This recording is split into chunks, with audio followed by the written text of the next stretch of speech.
প্রিয় দেশবাসী, আমি জানি আগামী জাতীয় নির্বাচন কখন হবে সে বিষয়ে সিদ্ধান্ত জানার জন্য রাজনৈতিক দল ও জনগণের মধ্যে বিপুল আগ্রহ রয়েছে। আমি বারবার বলেছি, এই নির্বাচন ডিসেম্বর থেকে আগামী বছরের জুনের মধ্যে অনুষ্ঠিত হবে। এই সময়ের মধ্যে দেশের নির্বাচন উপযোগী পরিবেশ সৃষ্টির জন্য যা যা করার দরকার সরকার তাই করছে। এখানে মনে রাখা জরুরি, বাংলাদেশ স্বাধীনতার পর থেকে যতবার গভীর সংকটে নিমজ্জিত হয়েছে তার সবগুলোরই প্রধান কারণ ছিল ত্রুটিপূর্ণ নির্বাচন। ত্রুটিপূর্ণ নির্বাচন প্রক্রিয়ায় বারবার ক্ষমতা কক্ষিগত করার মধ্য দিয়ে একটি রাজনৈতিক দল বর্বর ফ্যাসিস্টে পরিণত হয়েছিল। এই ধরনের নির্বাচন যারা আয়োজন করে তারা জাতির কাছে অপরাধী হিসেবে চিহ্নিত হয়ে যায়। এমন নির্বাচনের মধ্য দিয়ে যে দল ক্ষমতায় আসে তারাও জনগণের কাছে ঘৃণিত হয়ে থাকে।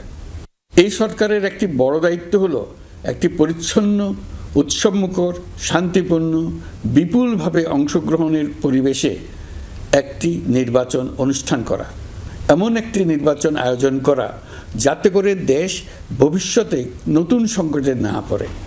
এই জন্য সবচেয়ে বেশি গুরুত্বপূর্ণ হলো প্রাতিষ্ঠানিক সংস্কার। যেই প্রতিষ্ঠানগুলো নির্বাচনের সঙ্গে সরাসরি জড়িত সেগুলোতে যদি সুশাসন নিশ্চিত করা না যায় তাহলে ছাত্র জনতার সকল আত্মত্যাগ বিফলে যাবে।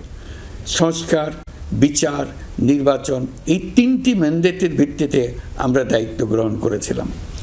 সেই বিবেচনায় আগামী রোজার ঈদের মধ্যে সংস্কার ও বিচারের বিষয়ে আমরা একটি গ্রহণযোগ্য জায়গায় পৌঁছতে পারব বলে বিশ্বাস করি। বিশেষ করে মানবতা বিরোধী অপরাধের বিচার, যা কিনা জুলাই গণ অভ্যুত্থানের শহীদদের প্রতি আমাদের সম্মিলিত দায়, সেই বিষয়ে আমরা দৃশ্যমান অগ্রগতি দেখতে পারব। এতে আমাদের উপর আপনাদের অর্পিত ম্যান্ডেট ন্যূনতম হলেও বাস্তবায়ন করে যেতে পারব।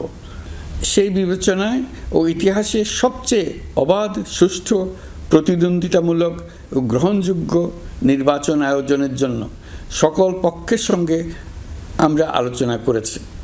পাশাপাশি বিচার, সংস্কার ও নির্বাচন সংক্রান্ত চলমান সংস্কার কার্যক্রম পর্যালোচনা করে আমি আজ দেশবাসীর কাছে ঘোষণা করছি যে আগামী জাতীয় নির্বাচন 2026 সালের এপ্রিলের প্রথমার্ধের যে কোনো একটি দিনে অনুষ্ঠিত হবে।